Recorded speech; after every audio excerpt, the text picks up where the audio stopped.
Good afternoon and welcome everyone. As you are coming in, if you could go ahead and drop into chat where you are from, your district, your city. Welcome, welcome. As you can see, I am not in the office or in my home office. I am actually at Cube in very sunny and warm Palm Springs, California at our booth. So welcome. And Tara's here just to make us jealous that she's in Palm Springs, California. If you can look behind me, you can see I am also not in my home office. I'm in a hotel in lovely Rochester, New York.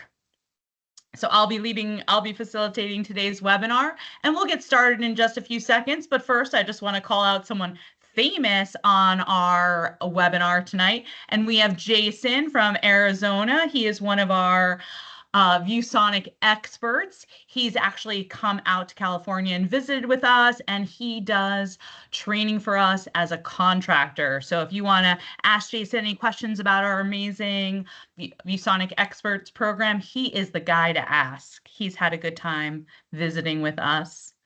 So I'm glad he's here as well. Oh, we have Alaska. So we have Vanessa from Houston, Texas. We have Jim from Alaska. Now, Jim from Alaska, have you been on webinars before? I feel like I'm remembering seeing your name. Oh, great. I'm glad that you're enjoying them and coming back for repeat visits. And then we have a few other people, but if you want to let us know, you can also tell us how you found out about this webinar. You can put that in the chat so we know how Tara and the marketing team are doing, reaching out to you, making sure that you are aware of these webinars. And then we'll get started once that is all. Also, oh, hi, Elena. Thanks for turning on your camera. It's always nice to see people's faces. Awesome. All right. And then also, if you want, you can throw in the chat too what you teach. So I know sometimes administrators come on, but I also want to hear, great, you received, Jim, that's awesome. You received the email. I do want to see if we have teachers or admin and what specifically you teach. I already have most of my ideas, but I do want to get ideas of other ways I can help you if you are a specific classroom teacher. All right. Oh, yes, Jason. Awesome. So Jason's going out into the classroom, helping teachers use the technology. Oh, and Vanessa, so nice. I have a little special place in my heart for kindergarten teachers. So I think you are going to like some of the things I'm going to show today. You would definitely like some of the things I'll show today. All right, we'll get started. I'm going to share my screen, and just so, oh, we have a, yeah. And when you got the email as well. All right, so I'm going to share my screen, and because I'm in my home, because I'm in the hotel, I don't have a second monitor. So I'm going to do my best switching back and forth, checking on the chat to make sure everyone is understanding. But please bear with me, and I appreciate that so much. I'm just going to minimize our window here, and you're going to get an opportunity to see me and Birdie. Birdie's my black lab. And I'm just going to start by opening up the My Viewboard software. So it's already there on my desktop. I'm going to simply double tap on that to open up the software. The software launches, and I'm going to minimize this here so we don't have to see that. When the software launches, because I am on my Windows computer and because I selected to stay signed in, when I open the software, I'm going to see that I'm already signed in. So I just want to make sure that we're all on the same page. I'm going to grab an arrow real quick just so you can see that you know I'm signed in because my name or my email address is in the upper left-hand corner. So now that we're in the software, we're signed in. We always want to use the software signed in because we want to be able to save things back to our Google Drive. And we also want to make sure that we have access to all of our resources that are in our Google Drive. We also have a bunch of features that are only available to those that are signed in. So I always like to start by signing in, but I'm sure most of you already know that already.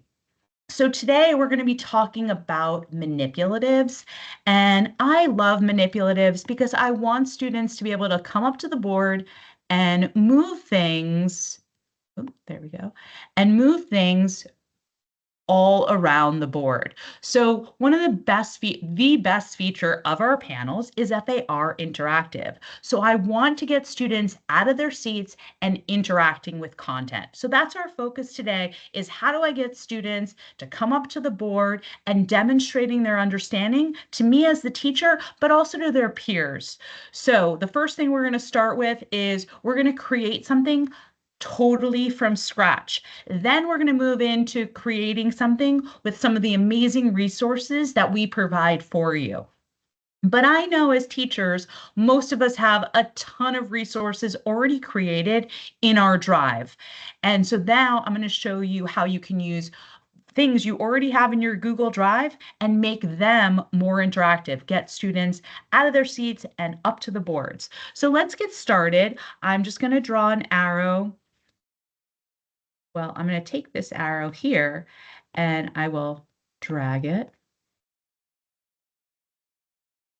Obviously, now I'm having issues with my touch as soon as I start. I'm just going to come over to where the arrow is. That, you guys know, that's our shape tool.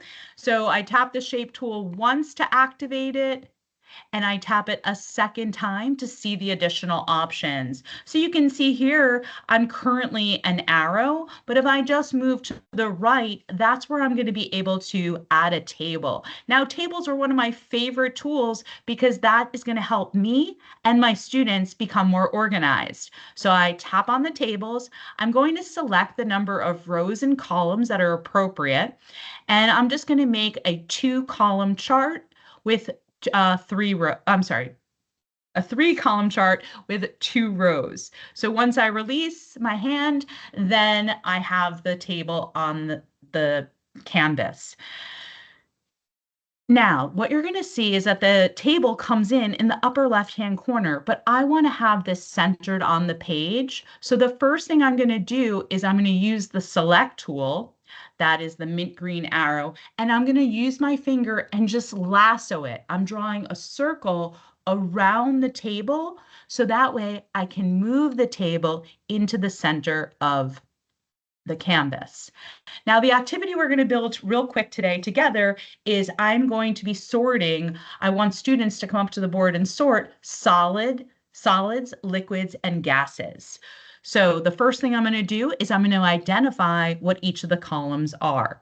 So I'm going to use the text tool, and I'm going to tap the text tool once to activate it, tap anywhere on the canvas, and I'm just going to come in and type the word solid. Now I'll tap again anywhere on the canvas and type the word liquid. Oops. Now, I just want to show you an additional feature that if I'm up at the board and I'm writing this in real time, I also have the ability to convert my handwriting into text. So I'm going to tap the T a second time, and you see it's converting now into the handwritten A. So now I'm just going to use my finger or my pen to write the word gas. Now I've converted it. Now it's in handwriting and I want to convert it into text. So I'm going to select the handwritten A and convert it into the typed A. That's on the floating toolbar. Now you can see I have solid, liquid, and gas, but I want to add them to the correct cells. So in order to move something, I have to actually select on it. At this time, I'm going to use the select tool. I tap the select tool, I tap on the word solid. Now you can see that the orange marquee is around the word solid. I'm going to drag that into the first cell. You see the cell turned red, and the word solid is now in there. I'll do the same thing with liquid. And I'll do the same for gas. Now, because I did handwriting, I might have to adjust. Well, we'll just come over here and add it in as gas. All right, so now we need some images. So this is something I would be creating while sitting in my comfortable chair creating my lesson. I'm not doing this up at the board. I know as teachers we stand all day, so this is something I would create in advance for my students. I'm also going to get some images in advance for my students. So let's go and get some images now. I'm going to tap on the magic box. Now remember the magic box looks like an Amazon box. So I tap on that and we're looking at the top row here and I'm just sliding over from left to right until I see the image search. The image search looks like a Polaroid picture with a magnifying glass. I'm going to click on that and now I want to find an example of a solid and I'm going to go with rock. So I quickly do a search for rock, and this is a completely safe image search. So now I found the example of rock, and I'm going to drag that out into the workspace. And I'm just going to scroll down just to show you that this is a safe search. However, some things might be a little off topic, like, oh, look, there's Dwayne the Rock. He's also solid, but we don't need his picture. So let's come over here now and type in the word orange juice as an example of a liquid. And we'll do the search. And I'm just going to drag this one out as well. And last but not least, we have gas. And I'm just going to use helium balloon. And search. Be a good one. I'm using the scroll bar on the side to scroll, and I'm just going to drag out this one here.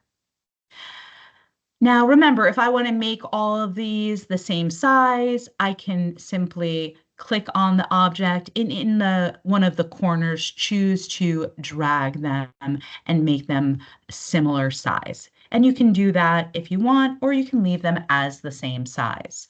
So now the student would have the opportunity to come up to the board, or multiple students. Remember that the boards are 20, 30 points of touch. So multiple students can be up at the board touching and moving these images. And I could have added more images so you understand that multiple students can be doing this at the same time. So now I'm going to take the orange juice and I've selected on it. Once again, you see the orange marquee around there, and I'm just going to drag it into the cell. The cell is going to turn red, and then the cell resizes to fit the picture. So that's a nice feature so that we can put multiple things in each of the cells and the cells are resizing. And just notice that when I click on the object turns red, turns orange, and then the cell turns red. Now, let's say students went through all the images and they have some of their own ideas, which I really appreciate. So now the student might come up to the board, they're going to choose their pen, they're going to make it a little thinner here, and I'm just going to write the word H2O. Now that's a great idea, H2O. Now I want to drag that into the cells, but just remember, because it's handwriting, each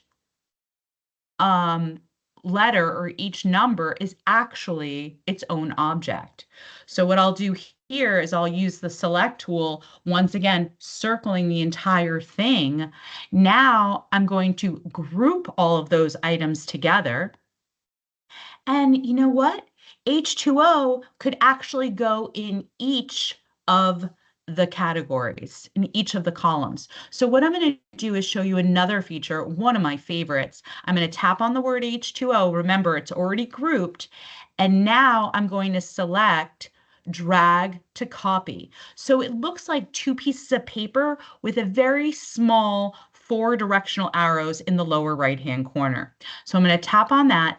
And now the student can come in and say H2O, make sure the orange marquee is there. H2O can be a solid.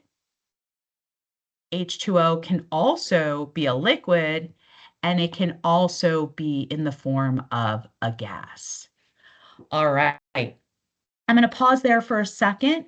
And what I want you guys to do in the chat is to let me know if you have any ideas of how you could use that in your classroom, or how you would like to see your teachers using the table to interact.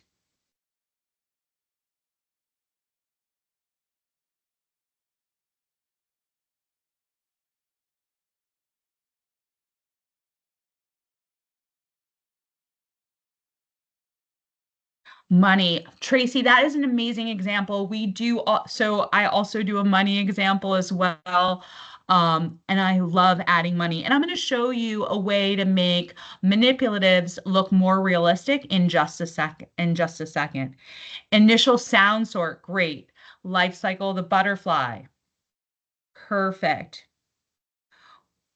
We can sort ideas when we have PD classes. Yes, I love it. So what pedagogy are we following by doing which activity? I love that idea. Whole parts of speech. Yes. Consonant, vowel, consonant words, all of that. I love using tables. I think tables are a great way to help students stay organized. And anything to help our students stay organized is super important. All right. So those were some great ideas. Thank you for sharing. I'm just going to add another blank page, and we're going to talk about some other ways that I can use sorting and manipulatives.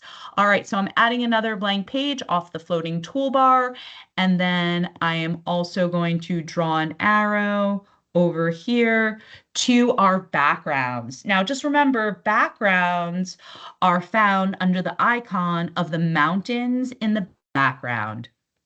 So I'm going to tap on the mountains in the background.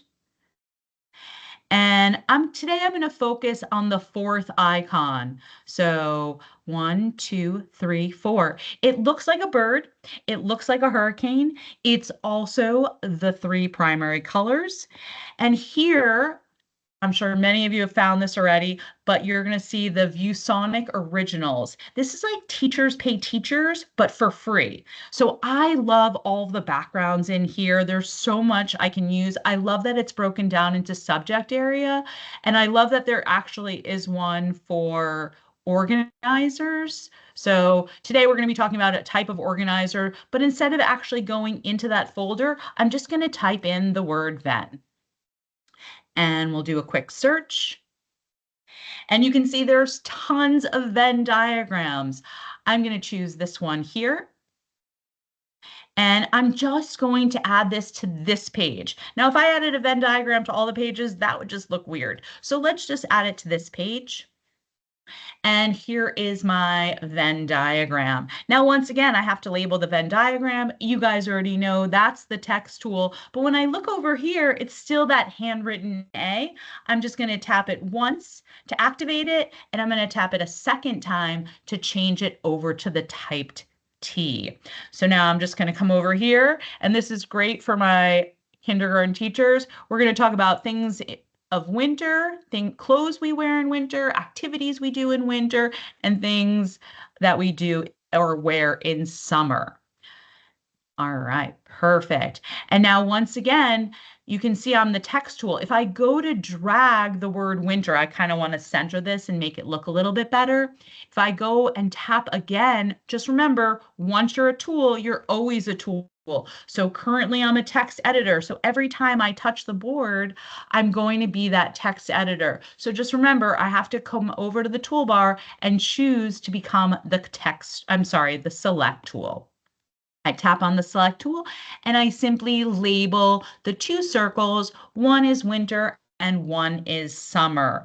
Now, I showed you one way to find the images that was in the magic box and going to the image search. Now, remember, that's a safe image search. So if I was looking up something for the first time in front of my students, I'm probably going to use that search, but it's limited in the examples that you get back. So the other way that we would search is the way we normally search using our browser. So I just want to highlight now that there's also the embedded browser. Now, the embedded browser looks very similar to the Chrome browser, but it also looks like a bagel. So there's that hole in the center. That's our embedded browser. So I'm just going to open that now. I'm going to open another tab. I'm adding the tabs on the bottom, which is a little bit different than when we do it from our actual browser. And over here in the search field, I'm just going to type in the word coat and hit enter. And so I just want to let you know that, oh, look, we can go shopping, but we don't want to do any shopping. We want to find images. So up here, I'm just going to select images. And just be aware when I open something and there are some shopping things right here, I'm going to scroll down a little bit. Oh, I meant here, let's do this.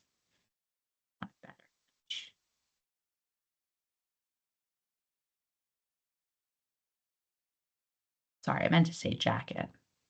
Kids don't wear coats. I'm going to skip that first row and I'm going to come over here and I'm simply dragging the image out into the workspace. I'm going to do the same thing for shorts. Now, don't ask middle school students to do this activity, because if you ask middle school students to do this, they would definitely be putting shorts in the middle category, that you wear them in summer and in winter. So now I'm doing the same thing. I'm simply dragging that out into the workspace, and I'll do it one more time for t-shirt. So I have two different ways of searching for images, one using the safe search and the other using the embedded browser. I get more results from the embedded browser. I'm kind of sticking with this blue theme here. All right, there we go. And now I can either minimize or close out of it. I'm done using the embedded browser for this lesson, so I'm just going to X out. Now, when my student, so I just want to remind you that you be doing this sitting at your laptop, building out this lesson. But when I bring this up on the board in front of my students and they bring this out, you're going to see that this coat has the white background around it. And this is the same thing if I was doing a money counting activity. I want to make it look more realistic. And we have a built-in feature that's going to make this happen for you. So I have my coat here, or my jacket. I tap on the image, and then you see the adorning menu. I already showed you how I can drag to copy, but now what I want to show you is a picture with an eyedropper. This is going to remove the background. I tap on that and I simply start dragging in, and now you can see there is no background. And then I can take the shorts. We're not putting it in the middle. They go in summer. I tap on that. I'm going to use the eyedropper one more time. I'm dragging in from the corner and selecting the check mark. And then the t-shirt is the one that goes in the center. And that's where I would use the eyedropper one more time and just click the check mark. So this is a great activity because students can also write in their answers, or they can use the image search and find other images. But I would definitely preload this activity with a bunch of ideas just to get them started. So I'm going to pause here and I'm going to stop sharing my screen. And I want to see if you've found any other things in our in the My View board. I'm sorry, in the ViewSonic originals that you would want to use as a background for sorting. Or you have any other ideas with Venn diagram of what you would use in your classroom?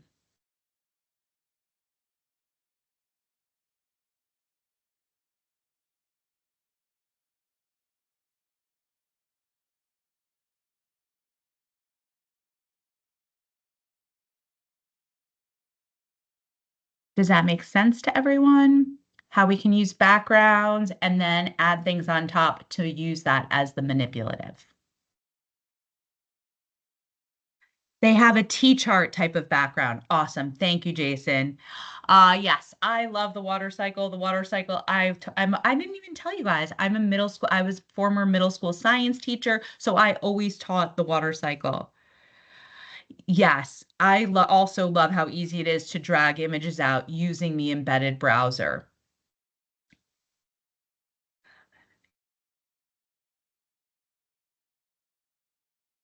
Oh, that's great, Jessica. So that's the most important thing is that I'm going to show you a bunch of new skills, but what really is most important is what can I use in my classroom tomorrow? And I highly recommend using that search field to just go in and type in something you're looking for. So Jessica, if I remember, was Jessica the kindergarten teacher?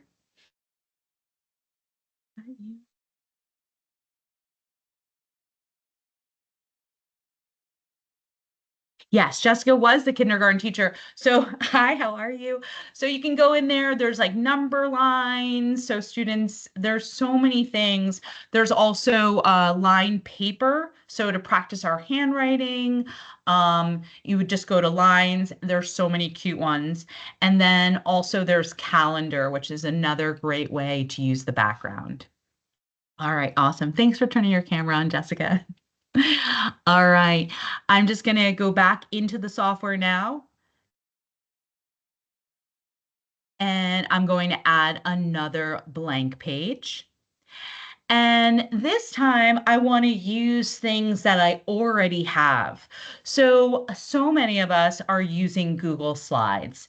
And I'm sure some of you have come to realize that when I have a Google slide and I've added something like base 10 blocks or anything that I want the students to move in the Google slide, once I take it into slideshow mode, I can't then move all of those objects. So like for if I was using it as like who like for if I was using Google Slides to do attendance and I wanted to say that Billy was in class today, Billy would come up and move his name from absent to present. Billy can't do that when it's in full screen. So I want to show you how I can continue to use Google Slides, but use them interactively. So just remember, I'm signed into the software. I set up my account so that my Google Drive is bound to the MyViewBoard software. I'm heading over to my Magic Box, the cardboard box with blue. And now on the second row, I'm looking for my Google Drive. This will work the same if I had it in my OneDrive, but I'm going to assume that most of us are using our Google Drive. So my Google Drive looks really sad, but as soon as I tap it, it turns that yellow, green, blue. Once I see folders, I always have to double tap. So now I'm inside my Google Drive. You're going to be so impressed with how organized I am, but I'm just like you. I don't even know where anything is. So I'm going to use the search field to search for what I'm looking for. And I'm looking for an activity that has letters in it. So I'm just searching for the word letter. A bunch of things pop up, but remember, I wanted to tell you about Google Slides. So I'm going to double tap on my Google slide. We all know the icon, the yellow. And this is a Google slide that someone got off of Teachers Pay Teachers. And I'm going to select all 3 pages. And then here's the most important part. I'm going to import this as an object. So that means everything is going to be an object when I import it. If I do it as import as background, it's literally just me taking a picture of my slide. So if all of those letters are objects, they're just going to come in as one picture. So I always want to make sure I'm importing as object. And then obviously the last thing I need to do is import landscape. I need to choose something in the lower right-hand corner. That's going to allow me to actually import it. So here we go. Now, when I open this, whenever this was created, it doesn't really fill up my screen the right way. So I'm going to show you an additional tool right now, and it's located just above the select tool, and that's the hand tool. I'm going to tap on the hand tool, and I'm just going to move the entire screen over. And now I'm just going to use my pinch and zoom fingers and kind of zoom in a little bit, just to make it fit a little bit nicer.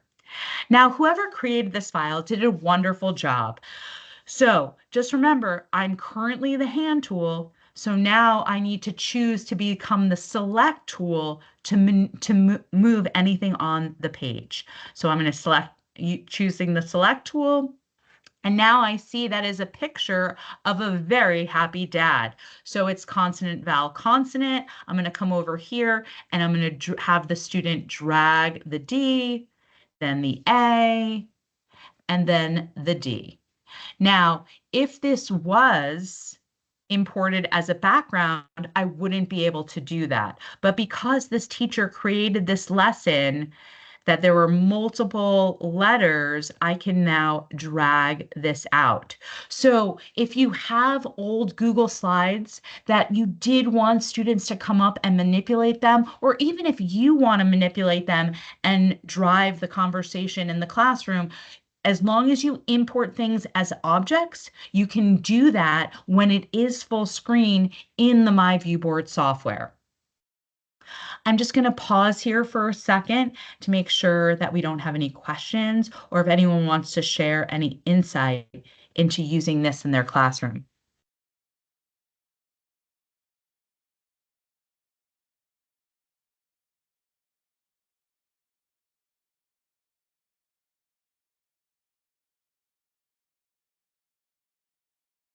Has anyone ever experienced that when they took their Google slide and made it full screen that they weren't actually able to then manipulate? Oh, so great, Jessica. I love that. So now that I'm on camera, you can see me a little bit more clearly. Pinch and zoom is two fingers. So I'm either pinching and zooming, and I'm always making sure that I'm this hand tool. So the hand tool is actually called the infinite canvas tool, but it looks like a hand, so I just call it the hand tool. And then I can also pinch and zoom with two fingers. Sometimes I see teachers try to do this, but the interactive panel does not recognize this. It only recognizes 2 points of touch at one time. Oh, great point, Alana. Thank you for pointing that out. Yeah, if it's too busy, you're going to have to lock some of those images. Yeah, that was a great point. So the letter one, I absolutely love that. When I saw that, I was like, that just is very clear of what teachers want to be able to do. Yes, great. Thank you, Jim. Sharing the import as object for sure. So it defaults for that, and I'm always choosing that as my option. I would always keep that as my option, unless when I import it, it looks all weird. Then I switch back over to import as background. But most of the time, leave it as import as object and just make sure you're choosing something in the lower right-hand corner. Thanks, Jim, for that. All right, I'm going to show one more thing, and then we'll have to say goodbye. All right, one more thing. Now, I'm just going to add another blank page here. Now, often, so Google Slides, those are great, but often our curriculum comes with PDFs.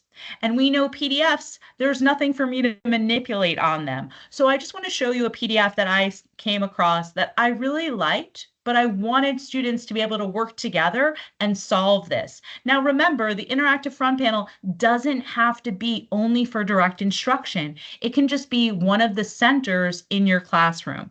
So remember, we're going to the magic box because we want to import something from our drive. So I tap the magic box.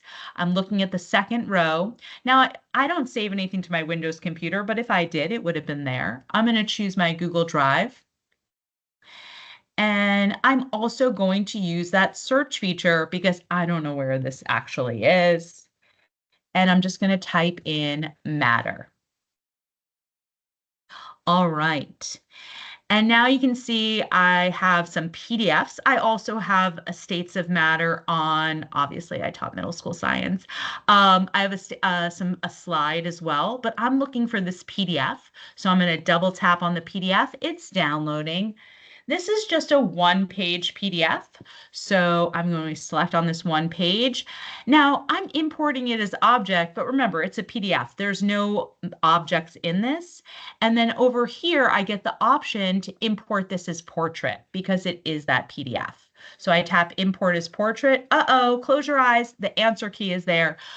I'm going to use that hand tool again to manipulate the page because I don't want my students seeing the answer key. Now remember, I would do this ahead of time and then I would save it in the right placement. So I'm going to tap on the hand tool, I'm going to pinch and zoom, and I'm just going to move it so now no one can see the answer key. So that is great. So now you guys get the idea here. The student sees salt dissolving in water and they'd be like, okay, that's a physical change, but I can't actually move it over. So I just want to show you a quick, easy way of making manipulatives. So I'm going to use the actual camera tool. So this is a screenshot. It's built right into our software. No need to actually use the clipping tool that so many of us are accustomed to. This clipping tool is built right into our software and it looks like a camera. I tap on that and now I'm going to choose the third option. So the third option has that little orange marquee again, and it has two plus symbols in opposing corners. So I'm going to use that. And now the screen kind of grays out. I get that little hash mark, and I'm just going to drag it over the salt dissolving in water. I'm going to do the same thing using the third icon, just the rectangular area, and it grays out, and I'm just going to grab another one. So now I have the two, and I would do this for all of them. And remember, I'm creating this ahead of time, and I'm just going to cover those back up. And now the students can do this either in whole group instruction, in small group instruction, or as a center. And the student would come up, making sure they're the select tool, and they're just going to easily drag those into the correct category. All right. Because I talk so much about saving, I just want to show you that real quick. I'm going to tap add a new page. And now we talked a lot about the magic box. Remember, in the magic box, we saw the image search, and we were also able to get things from our Google Drive. There's also YouTube, and all the fun stuff is in the magic box. Now, what you have to remember, all the cool stuff is in the magic box, and all the boring stuff is in the folder next door. And by boring, I mean save as. So save as is just the floppy disk with the pencil, and that's how you're going to save it. At the end of, you just created this amazing lesson, you're going to come over here, click your Google Drive, double tapping your folders. You give it a name, and it now is going to give you the file format of an OLF.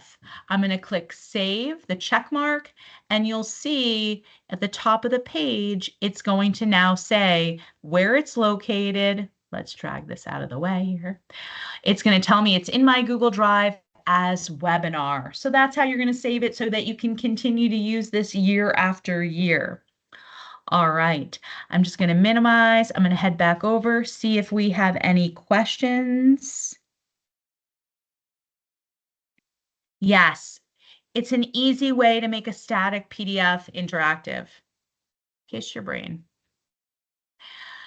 I love that. So let's see. So we have to wrap up. I do want to leave you with resources. I also, it's a little bit lengthier process than normal, so I do apologize for that. So I understand if you have places to go, but I do want to show you that we're going to leave you with a bunch of resources. You'll also get a certificate for today if you fill this out. So here we go. I'm going to show you the resources that you're going to get emailed to you after you fill out a quick survey. So you're going to get, if this was a little too much for you or you want to just share with a colleague how amazing our software is, right here you're going to see this is a great way to get started. We also know that you got to the webinar, so that means you've joined our community. You can just click right here where it says ask, and you can ask myself and my colleagues all the questions you want about how to utilize the software. We also have our YouTube channel, a quick start guide. We have our knowledge base. We have community lessons. And if you want to be like Jason, you can check out our ViewSonic certification. He went from graduate to educator to expert, and now he is a contractor for us. So you can check that out as well. Unfortunately, we do have to have you sign in to get all of this. So what I want you guys to do now is I want you to head over to community, and you're just going to open up a new tab, .viewsonic.com. So that's community.viewsonic.com. You're going to get here. Hopefully you're already signed in. So it should launch you, and you can let me know in the chat if you're already signed in. So I know I'm signed in because in the upper right-hand corner, I see my picture, I see my name, and it also says joined. If not, you might be asked to sign in. Remember, if you're a Google school, you're signing with Google. If you are a Windows school, a Microsoft school, you are signing in with Microsoft.